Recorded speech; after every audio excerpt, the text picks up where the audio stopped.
আজকে এত মুসলমান থাকার পরও এই বাংলার জমিনেতে যে কোরআনটা রাসূলুল্লাহর উপরে 23 বছর ধরে ধারাবাহিকভাবে নাজিল হলো, যে কোরআন রাসূলুল্লাহর উপরে প্রথম যখন নাজিল হয়েছিল, আল্লাহ নবীর গুহা থেকে এসে নিজের আহলিয়া আমাদের আম্মা জান হযরত খাদিজাতুল কুবরা রাদিয়াল্লাহু তাআলা আনহাকে বলেছিলেন, জাম্মালুনি জাম্মালুনি জাম্মালুনি।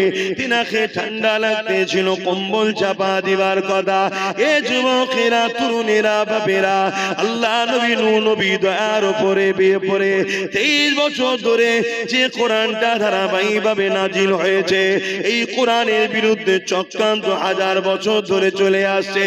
কিন্তু যারা চক্রান্ত করেছে তারা একটা দিন বলতে বাধ্য হয়েছে, এই কোরআন কোন মানুষের কথা নয়, এই কোরআন হলো মানুষ স্রষ্টার ঐশী বাণী। আজকে সেই কোরআনকে নিয়ে আমার বাংলা জমিনে কত বড় মিথ্যাচার করা হয়ে গেল। সেই কোরআনের বিরুদ্ধে কত রকম নোংরা নোংরা কথা বলা হলো, যে ভাষাগুলো বলতে আমাকে নিজের জবানে বড় কষ্ট লাগছে, আপনাদের শুনতে কোনো বাকি নাই। আজ উম্মতে মুহাম্মাদীকে জানতে চায়, আমার রাসূলুল্লাহ আমাদের কাছে প্রথম নম্বর যেটা রেখে গেল কিতাবুল্লাহ, আল্লাহ পাকের কিতাব কোরআন। সেই কোরআনকে আজকে মিথ্যাচার করা হচ্ছে, সেই কোরআনকে আজকে বেউসুদি করা হচ্ছে। এ উম্মতে মুহাম্মাদী, বলো আজ তোমার কাছে জানতে চায়, এই জালিমদের বিচার হওয়া দরকার আছে না? না, কিন্তু বিচারটা করবে কে? আমি হুজুর, আমার ভাই করবে? বলেন কে বিচার? বিচার তো আইন করবে, কিন্তু আইন তো একটা জড় বস্তু, সে তো নিজে চলতে পারে না, আইনকে চালানো হয়।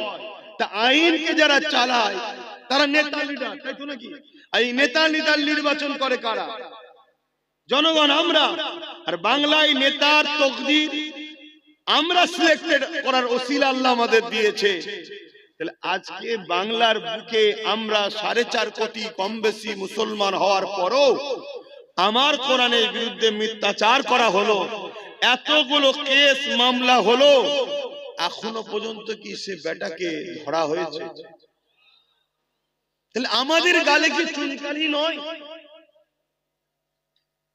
এটা কি আমাদেরকে শিক্ষা দিয়া নয়? এটা কি আমাদেরকে অপমান অপদস্থ করা নয়? যে তোদের হাইসিয়াত কি আছে রে, তোদের আমি একটু চলতি ভাষায় বলছি, তোদের মুরত কি আছে? তোদের রসুলের উপরে আঘাত দেব, তোদের আল্লাহর উপরে আঘাত দেব, তোদের কোরআনের উপরে আঘাত দেব, তোদের দিনে নাকি রেপ করাটা ভালো কাজ বলবো, তোদের মুরত নেই, আমাদেরকে কিছু করতে পারবি কেন? তোরা হলি ভিখারি, তোদেরকে 500 টাকায় কিনা গোলাম তোরা আমাদের। এটাই বলা হচ্ছে তো নাকি? এই জাতকে জানতে চাইছি, আপনাদের কি আখিরাতে কল্যাণ হবে মনে হয়? কেন আল্লাহ তো প্রশ্ন করবে কিয়ামতের দিনে, বল জবাব দে যে আমার কোরআন নাকি 5 নম্বর আয়াত হিংসা ছড়িয়েছিল, কেউ বলেছে আমার কোরআন নাকি নাউজুবিল্লাহ মানুষের লেখা, আমার কোরআনের উপরে নাউজুবিল্লাহ এটা ওটা করা দরকার, কেউ বলেছিল। বল তোরা আমার কোরআনের জন্য কি করলি? তোরা তো দুনিয়ার স্বার্থে কাউকে এক জায়গায় পৌঁছাবার জন্য তোরা মারপিট করেছিস, খুন করেছিস, যেটা আমার নিষেধ সব করলি। কিন্তু কোরআনের দুশমনরা যাদের শাস্তি পায় তার জন্য তোরা কি করেছিস? বল। কি প্রশ্ন করা কি আল্লাহ পাক করবে না করবে না মনে হচ্ছে? তাহলে কি জবাব দেবে? ওয়াজ অনেক হয়েছে ভাই, ওয়াজ করে করে করে করে মানুষের সমাজের হালচাল দেখে আমার এই বয়সেই শখ মিটে যাচ্ছে যে আর ওয়াজ করতে ভালো লাগছে না। কিভাবে ওয়াজ করি? যদি টাকা ইনকাম করার শখ থাকে, জলসা করার কোনো প্রয়োজন নেই। বিজনেস করলে অনেক টাকা, আদানি, আম্বানি, রিলায়েন্স, টাটা, এরা কেউ জলসা করে বড় লোক হয়নি, সব বিজনেস করেই হয়েছে। ওজন জলসা করে আমরা আমাদের বাপ চাচাদের ঘরে তো দেখছি যা হাল, জলসা করে করে আমার বাপ চাচাদের ঘরে তো দেখে আসি তাদের হাল কি। রিসেন্ট এই 5-10 বছর হয়তো একটুখানি মানুষের মধ্যে একটা জিনিস হয়েছে, না হুজুরদের একটু মূল্যায়ন করা দরকার, আলেমদের মূল্যায়ন করা দরকার। না হয় আমার তো প্রথম জীবনে দেখা আছে রে বাবা। তবে এইটাও মাফ করবেন, এটাও আব্বাস সিদ্দিকীরই অবদান। এখন তো বিরোধী অনেকে করবে, এটাও আমার অবদান, না হয় সব জানা আছে। তো যাই হোক, সেটাই বলছি। আমার প্রশ্ন আপনাদের কাছে যে আল্লাহ আমাদেরকে তো জিন্দেগি দিল নবীর দিনের পাহারাদার হয়ে, আর রাসূল বললেন এই তিনটে রেখে গেলাম মজবুত করে ধরো। আজকে 4.5 কোটি মুসলমান থাকার পরও, আমাদের ভোটে সরকার গড়ার পরও আমাদের দুশ্মন সরকার বলছে সে তারও দুশ্মন, আমার কোরআনের নামে এত বড় মিথ্যাচার করলো, সংবিধানের 25 নম্বর ধারাকেও লঙ্ঘন করলো, এতগুলো কেস হলো, তারপরও তাকে এখনো ধরা হলো না কেন? কোন একটা জায়গায় আমার বলতে ইচ্ছা করছে আমাদেরই গাফলতি নেই তো, যে সরকার এটা জেনে যায় না তো যে মুসলমানগুলোর কাছে, এদের কাছে কোরআন আগে নয়, রাসূল আগে নয়, আল্লাহ আগে নয়, দ্বীন আগে নয়, এদের কাছে আমি যা বলবো তাই, আমি আগে, আমার ভাড়াটিয়া অনেক মোল্লা মৌলী সাহেব ছাড়া আছে, তাদের মাধ্যমে কিছু কিছু পাঠিয়ে দেবো, আর ঠিক সময় এলে ভয়টা দেখাবো, এগুলো আমাকে ছাড়া বাঁচার উপায় নেই, এমন কিছু ভাবছে না তো? কি গো, একটু আওয়াজ দেন না। এরকম কিছু ভাবার সুযোগ আমরা করে দিইনি তো? আমার কথা বুঝতে পারছেন তো? আমি একটু আগে আগেই উঠে পড়েছি, আমি তো আরো আগে উঠতাম। কেন এখন নো এন্ট্রি খুলে দিলে ব্রিজের কাজ হচ্ছে, রাস্তা প্রচুর জাম হয়ে যাচ্ছে, আগে আগেই ছেড়ে দেবো আপনাদেরকে, খাওয়া দাওয়া আগে আগেই হয়ে যাবে, চিন্তার কোনো কারণ নেই। আমার বোঝার উদ্দেশ্য এটাই, আল্লাহ তিনি আপনাকেও খাওয়াবে, আমাকেও খাওয়াবে। আমি যদি আল্লাহ বিরোধী হই, নাউজুবিল্লাহ, তার আগে মরণ দিক আল্লাহ, আমি আল্লাহ বিরোধীতে ঘরেও আল্লাহ খাওয়াবে। খাওয়াটা বড় ফ্যাক্ট নয়, যতদিন দুনিয়ায় হায়াত নিয়ে এসেছেন ততদিন থাকবেন, চলে যাবেন একদিন, এ কোনো বড় বিষয় নয়। আমি বুঝতে পারছি আপনি জানেন, আল্লাহ বড় বিষয় হলো,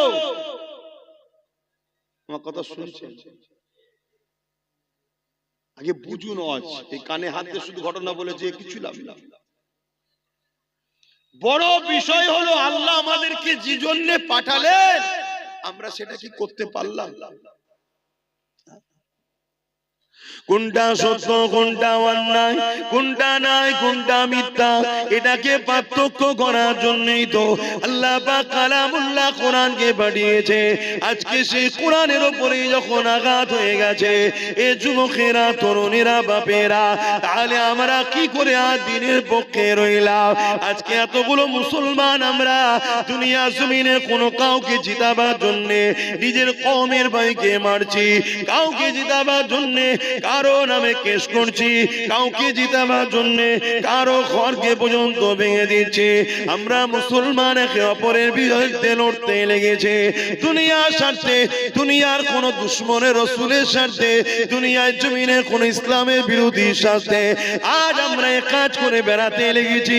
কিন্তু আজকে যখন প্রশ্নের চিহ্ন হয়ে গেছে, কোরআনের বিরুদ্ধে এমন জঘন্যতম কথা বলে দিল কোন এক জালিম, কিন্তু আজকে দিনে যার জন্য আমরা মুসলমান লড়াই করলাম, যার জন্য আমরা মুসলমান আল্লাহ বিরোধী কাজ করলাম, যার জন্য আমরা মুসলমান নিজের কওমের ভাইকে মারলাম, যার জন্য আমরা মুসলমান নিজের কওমের ভাইকে খুন করলাম, যার জন্য আমরা মুসলমান নিজের কওমের ভাইয়ের ঘরকে ভেঙে দিলাম, যার জন্য আমরা মুসলমান নিজের গ্রামের মধ্যে ফিতনা তৈরি করে দিলাম, আজকে দিনে জানতে চাই যার জন্য জন্য সব কিছু করেছো, সে তোমার কোরআনের জন্য আজকে কি করছে বলো?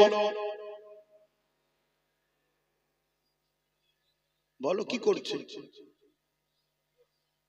তাহলে কার পিছনে সময় দাও?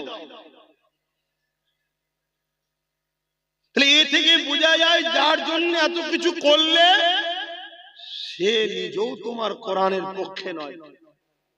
আমি মানার কথা বলছি না, মানে সে নিজেও ভেতর থেকে কোরআনেরই দুশমন। আর না হয় এত বড় মিথ্যাচার হলো, এত বড় সংবিধান বিরোধী কথা হলো, সে তো সংবিধানটাকে সামনে রেখেও আইনের আওতায় যেতে পারত, যে সংবিধান বিরোধী কথা হয়েছে, কি এইদিকেও তো হাঁটতে পারত। অথচ এই কোরআনের জন্য আল্লাহ রাসূলুল্লাহ কত মার খেয়েছে, এই কোরআনের জন্য আল্লাহ নবী কত অত্যাচারিত হয়েছে, এই কোরআনের জন্য আল্লাহ নবী কত কষ্ট পেয়েছে। এ যুবকেরা, তরুণেরা, বাপেরা, আল্লাহ নবী যখন তায়েফের জমিনে গিয়ে এই কোরআনের মেসেজকে শোনাবে বলে, কালামুল্লাহকে শোনাবে বলে আল্লাহ নবী যখন তায়েফের জমিনে গেল, তায়েফের মুশরিক জালিম অত্যাচারীরা ছোট্ট ছোট্ট বাচ্চা দিয়াকে তাদের হাতে পাথর তুলে দিয়ে আমার রাসূলুল্লাহর বিরুদ্ধে লেলিয়ে দিল। আমার রাসূলুল্লাহকে দেখে তারা পাথর নিক্ষেপ করতে লাগলো। আমার রাসূলুল্লাহ যেখানে পাথর লাগে আল্লাহ নবীর শরীরের সেই জায়গা ফেটে রক্ত বেরোতে লাগলো। এ উম্মতে মুহাম্মাদি, রাসূলুল্লাহকে প্রেম করা হলো ঈমান। যার দিলে রাসূলুল্লাহর প্রেম নেই তার মধ্যে ঈমান নেই, যার মধ্যে রাসূলুল্লাহর আদব নেই তার মধ্যে ঈমান নাই। ঈমান কোনজার মধ্যে নাই, সে কোনদিন আল্লাহ পাকের জান্নাতে যেতে পারবে না।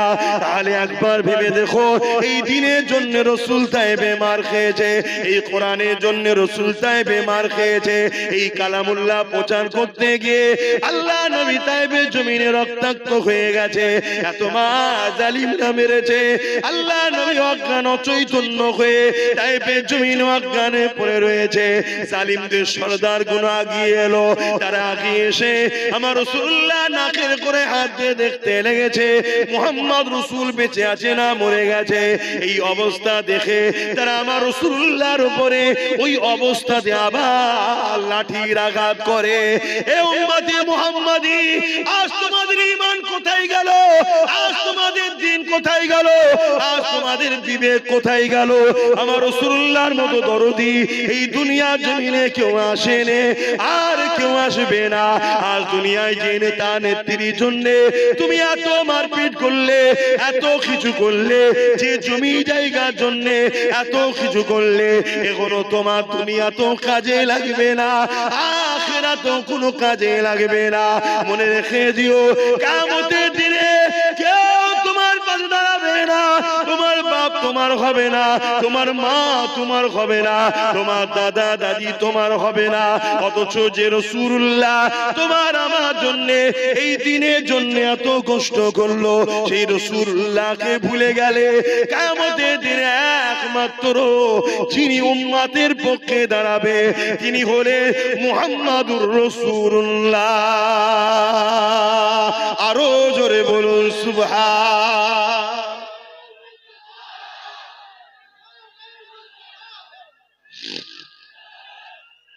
আল্লাহ বলে, ওয়াজ কেন করা হয়? আপনাদের মরা অন্তরগুলোকে জাগাবার জন্য। আপনি যদি মনে করেন আল্লাহ ছাড়া, রাসূল ছাড়া আপনাদেরকে অন্য কেউ বাঁচাতে পারবে, তাহলে আব্বাস সিদ্দিকীর ওয়াজ ভুল হচ্ছে।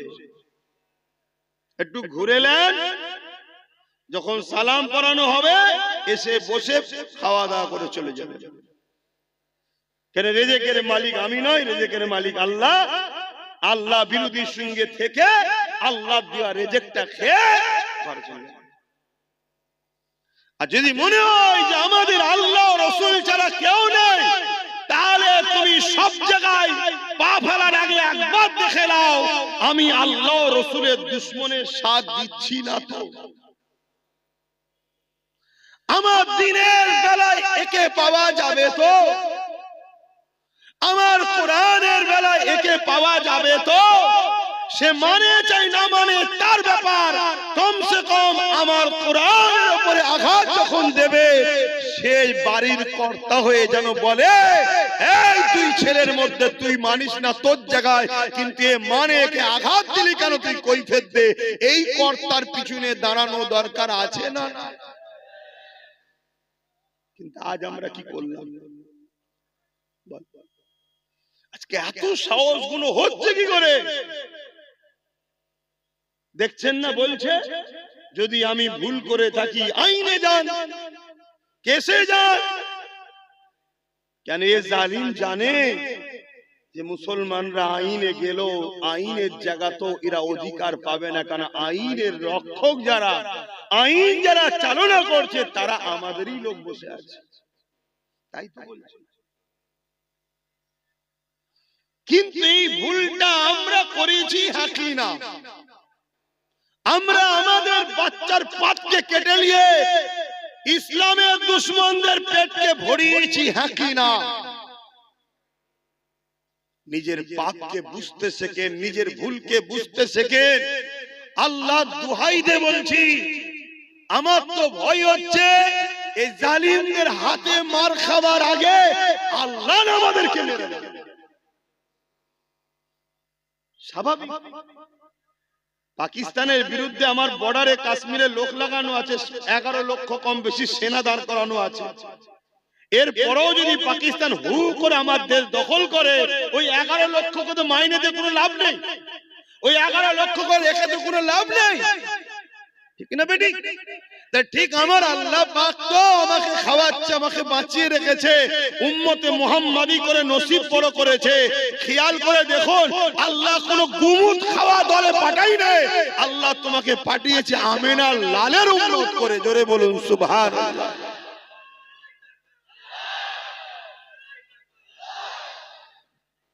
কতটা সৌভাগ্য আল্লাহ তোমার দিয়েছে, কিন্তু তুমি থেকে কোনো কাজ নাই। উপরন্তু তোমার জন্য আচ্ছা আচ্ছা ভালো ভালো লোক লড়াইয়ের ময়দানে গিয়ে ঠিক সময় গিয়ে পিছু হাঁটতে বাধ্য হয়ে যাচ্ছে। কেন? তোমার আমার মতো মুসলিম সেজে কিছু গুন্ডা, কিছু দালালদের জন্য আজ আমরা বারবার পিছিয়ে যাচ্ছি না, যাই আল্লাহ পাক ছাড় দিয়েছে। আমার তো ভয় হচ্ছে আল্লাহর পক্ষ থেকে মার না এসে যায়, আল্লাহর পক্ষ থেকে শাস্তি না এসে যায় আমাদের উপরে। দেখেন আমার আলোচনা বুঝতে পাচ্ছেন কি জানি না, যদি বোঝেন এখনো সময় আছে। আজ কোরআনের বিরুদ্ধে বলেছে, কাল কোরআন ছিঁড়া হবে, পোড়ানো হবে, বেউজ্জতি করা হবে, আরো অনেক কিছু করা হবে। তুমি কিছুই করতে পারবে না, আজ যেমন করতে পারোনি। কেন? তোমার হাতে সেই পাওয়ার নেই যে পাওয়ারে ওরা করছে। আমার অজ বুঝছেন তো নাকি? হ্যাঁ, লোক বলবে এই হুজুরটা ওটা ছাড়া কিছু বোঝে না। আমি সত্যিই বলছি, ওটা ছাড়া কিছু বুঝিনি।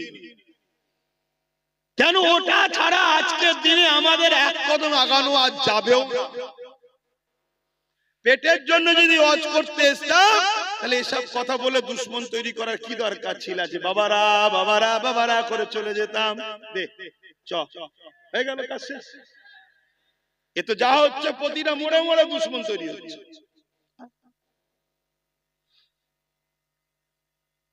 যদি এটার প্রয়োজন না থাকতো, তাহলে রাসূলুল্লাহ কেন দোয়া চাইতেন যে আল্লাহ আমাকে আপনি রাজ ক্ষমতাও দেন? মদিনায় গিয়ে নবী রাষ্ট্র কায়েম করলেন, রাষ্ট্র প্রধানও তৈরি হলেন। কেন? কিছু মাথায় ঢুকছে? বোঝো। আর যদি না বোঝো, যেদিন আল্লাহ পূজাতে শুরু করবে সেদিন কিন্তু আর রেহাই পাবে না। আমাদেরকে আল্লাহ তো রাসূলের ওয়ারিস করেছে, আল উলামা ওয়ারাসাতুল আম্বিয়া, রাসূলের ওয়ারিস করেছে আমাদেরকে, তোমাদেরকে দ্বীন বুঝাবার জন্য। চোখের সামনে দ্বীনের মতো সত্য জিনিস দেখতে পাচ্ছি, যে পৃথিবীর বুকে সর্বকালের সর্বশ্রেষ্ঠ আসমানি কিতাব কোরআনের মোকাবেলায় আজকের দিনে কোনো কিতাব দাঁড়াতে পারেনি আর পারবে না। আমি কোনো কিতাবকে ছোট করছি না, কিন্তু সত্যটা বলছি। আমেরিকায় যখন কম্পিউটার আবিষ্কার হয়, ওই কম্পিউটার উপরে প্রত্যেকটা ধর্মের ধর্মগ্রন্থকে রাখা হচ্ছে, সবটা বলছে রং রং রং। আর কোরআন যখন দেওয়া হয়, গ্রিন লাইট জ্বলে উঠেছে, আগের গুলো লাল লাইট রং, গ্রিন লাইট জ্বলে উঠেছে অর্থাৎ রাইট। জোরে বলুন সুবহানাল্লাহ। আজকে যে কোরআনকে নিয়ে আমেরিকা রিসার্চ করছে, যে কোরআনকে নিয়ে ব্রিটেন রিসার্চ করছে, যে কোরআনকে নিয়ে সাউথ আফ্রিকা রিসার্চ করছে, ফ্রান্স রিসার্চ করছে, আমার ভারতবর্ষে কোটি কোটি টাকা খরচ করে রিসার্চ হচ্ছে। যে কোরআনকে নিয়ে রিসার্চ করতে করতে করতে করতে পৃথিবী বিখ্যাত বিখ্যাত ধর্মগুরুগুলো পর্যন্ত ইমানের কালেমা পড়ে কোরআনের প্রেমিক হচ্ছে। জোরে বলুন সুবহানাল্লাহ। সেই কোরআনের বিরুদ্ধে 40% মুসলমান থাকা অবস্থায় এত বড় কথা বলে এখনো ঘুরে বেড়াচ্ছে, আইন তার ব্যবস্থা নিচ্ছে না। এ থেকে বুঝতে কি আমাদের বাকি, যে বলছে সেও কোরআনের দুশমন, যার হাতে ক্ষমতা আছে সে কোরআনের দুশমন নয়? আমি সবাইকে জিজ্ঞেস করছি, আমি আবার বলছি, আপনারা যদি আমার কথায় অমত হন, দয়া করে একটু রাস্তার আশপাশে বসেন, ঘরে সালামটা যখন দেবো, এটা তো সিগন্যালও রয়েছে, সালামে দেওয়ার পরেই দোয়া হয়, এটা সিগন্যাল বোঝাও যায় যে খাবার ব্যাপার আছে, তখন চলে আসবেন। আমি খুলে বলছি কথা, আমি কাউকে ছোট করছি না, হাকিকাত। যে বসে পড়েছি ভাইজান দাওয়াত দিয়ে ডেকে নিয়েছে, কেন আমি প্রায় বলি জলসাটা সাথে আমি জড়িয়ে আছি, আপনারা আসবেন, দাওয়াত দিই তো নাকি, নিয়ে সেই সব কথা শোনাচ্ছে কেন? আমি কি শোনাবো আপনাকে বলুন তো? নামাজের কথা, রোজার কথা? আমার কোরআন অপমান হচ্ছে, তুমি মসজিদে গিয়ে সেজদায় পড়েছো? হ্যাঁ, তোমার মতো নামাজি 72টা দল জাহান্নামে যাবে নামাজ পড়ে, তুমি জানো না? আজকে কত নামাজি দল আছে, কত রোজাদারের দল আছে, হ্যাঁ, তাদের মুখে কোনো কথাও নেই, এত বড় কথা হয়ে গেল, এখনো কোনো প্রতিবাদ নেই। এ থেকে তো বুঝে নিতে হবে যে রাসূলুল্লাহ বলেছে আমার উম্মতের মধ্যে 73 দলে বিভক্ত হবে, 72টা দল জাহান্নামে যাবে, একটা জান্নাতে থাকবে। 72 দলেই নামাজ রোজা, 73 দলেই নামাজ রোজা, হজ যাকাত দাড়ি টুপি সব থাকবে, এরপরও জাহান্নামে যাবে। কেন? তাদের অন্তরে ঈমান থাকবে না। যার অন্তরে কোরআনের পক্ষে প্রেম নেই, কোরআনের নিয়ে এত বড় কথা হচ্ছে, দুটো কথা বলার যার সময় নেই কোরআনের পক্ষে, এবং কোরআনের দুশমনদের ঘরে উম্মতে মুহাম্মাদীকে চিনাবার যাদের সময় নেই, তারা কিসের ঈমানদার? তাদের কিসের নামাজ? তাদের কিসের রোজা? তারা কিসের সমাজের স্কলার, কিসের বক্তা, কিসের হুজুর, কিসের পীরজাদা? আমি তো বুঝতেই পারছি না। আমার ক্ষুদ্র জ্ঞানে তো বুঝতে পারছি না, আপনারা বুঝতে পারছেন? আমি তো শুনেছি নাকি অনেক বড় বড় সব ইমাম অ্যাসোসিয়েশন, অমুক অ্যাসোসিয়েশন, অমুক কমিটি, তমুক কমিটির সঙ্গে ডাইরেক্ট নাকি রাজ্য সরকারের সব যোগাযোগ আছে, মাঝে মাঝে সব বসে আর করে। এত কমিটি ফমিটি তারা বলতে পারছে না যে 24 ঘন্টার মধ্যে যদি না ধরেন তাহলে আপনার সঙ্গে আগামী দিন আর বসা যাবে না, কেন বসলেই জাতি বলবে এরা ইমাম হতে পারে কিন্তু এরা কোরআনের দুশমন। কই কেউ কিছু বলছে না কেন? অনেকে বলে আমি ফোন করলে আমার ঘরে চলে আসবে। কি আমার কথা কিছু বুঝছেন? আমার কিছু বলা ভুল হচ্ছে? দেখেন, যদি কারো মনে হয় যে না আপনার ভুল হচ্ছে, আমি তাকে বলবো আপনার সাথে আমার চলা সম্ভব নয়। আপনি আপনার রাস্তা আলাদা করে নেন, আমার রাস্তা আলাদা, তাতে আমার চলার পথে যদি কেউ নাও থাকে আমি একাই চলবো। যদি বলে একা কি করবেন, আমি তো কোনোদিনই কিছু করতে পারিনি, সবটাই তো আমার আল্লাহ করে, আমি তো শুধু চেষ্টা করছি। আজানটা হয়ে যায়।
दुरूद शरीफ अल्लाहुम्मा सल्ली अला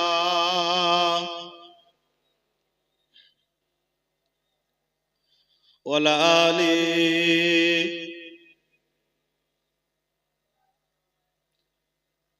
একটু ফাঁকা থাকলে একটু আগিয়ে গিয়ে আসবেন ভাই, মানুষ বসতে অসুবিধা হচ্ছে, জায়গা পাচ্ছে না। যার সামনে ফাঁকা আছে একটু আগিয়ে গিয়ে আসবেন। যাদের হৃদয়ে আছে আল্লাহর ভয়, তারা কখনো নবী ভুলে যায় না। আল্লাহর প্রেম ছাড়াই দুনিয়ায় কারো কাছে কোনো কিছু চাই না। যাদের হৃদয়ে আছে আল্লাহর ভয়, তারা কখনো নবী ভুলে যায় না। আল্লাহর প্রেম ছাড়াই দুনিয়ায় কারো কাছে কোনো কিছু চাই না। রাতের আধারে যারা সিজদাতে রয়, দু চোখের স্রোতে নদী যেন বয়। রাতের আধারে যারা সিজদাতে রয়, দু চোখের স্রোতে নদী যেন বয়। ছলনার ঘাচানি যত আসো, ছলনার ঘাচানি যত আসো, পিছনে ফিরো তাকায় না। যাদের হৃদয়ে আছে আল্লাহর ভয়, তারা কখনো নবী ভুলে যায় না। আল্লাহর প্রেম ছাড়াই দুনিয়ায় কারো কাছে কোনো কিছু চাই না। দিন কায়েমের পথে যারা অবিচল, তারা হলো আল্লাহর প্রিয়জন। দিন কায়েমের পথে যারা অবিচল, তারা হলো আল্লাহর প্রিয়জন।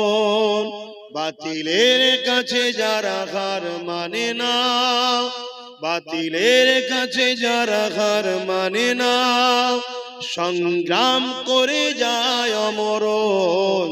যাদের হৃদয়ে আছে আল্লাহর ভয়, তারা কখনো নবী ভুলে যায় না। আল্লাহ প্রেম ছাড়াই দুনিয়ায় কারো কাছে কোনো কিছু চায় না।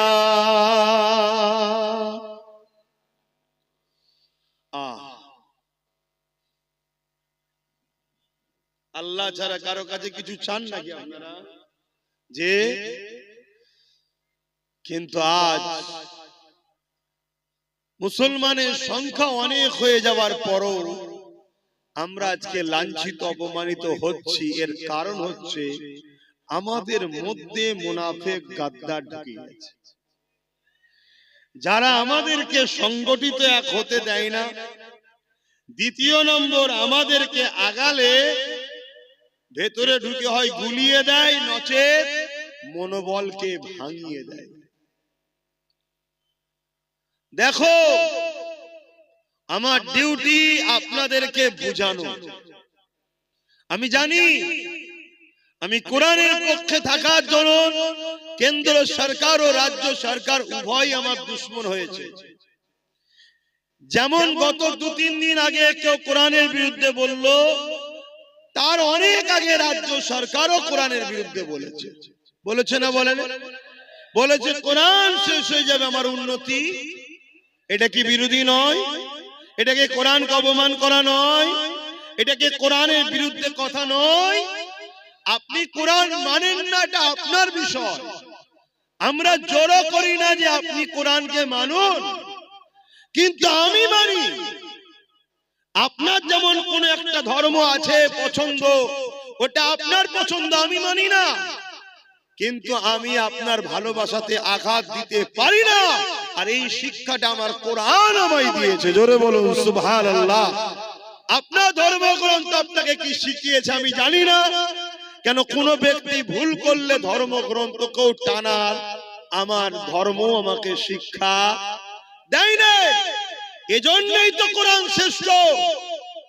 আরে প্রতিটা ধর্মগ্রন্থ সংযোজন সংশোধন সময়ের সাথে সাথে চেঞ্জ হয়েছে, কিন্তু কালামুল্লাহ কোরআন ১৫০০ বছর ধরে চেঞ্জ তো দূরের কথা, জের জবর পেশ নুকতাকেও কেউ সরাবার ক্ষমতা রাখে না। জোরে বলুন সুবহানাল্লাহ। কেন এটা কোনো মানুষের নয়, এটা কোনো মানুষের মত নয়, মানুষের কিতাব লেখা নয়। এটা হলো একমাত্র স্রষ্টা রব্বুল আলামিনের পক্ষ থেকে এসেছে মানুষ জাতির জন্য গাইড বুক। আমরা চলবো কিভাবে মানুষ জাতি, সেই গাইড বুক আমাদের স্রষ্টা বানিয়েছে। মানুষ কখনো মানুষকে গাইড দিতে পারে না। এই মাইক্রোফোন যে তৈরি করেছে সে সব থেকে বেশি জানে। এই বক্স, এই মেশিন, এই ঘড়ি, এই মোবাইল, যে কোম্পানি, যে ইঞ্জিনিয়ার তৈরি করেছে সে সব থেকে বেশি ভালো জানে। তাই প্রতিটা জিনিসের সঙ্গে একটা নোটবুক দেয়।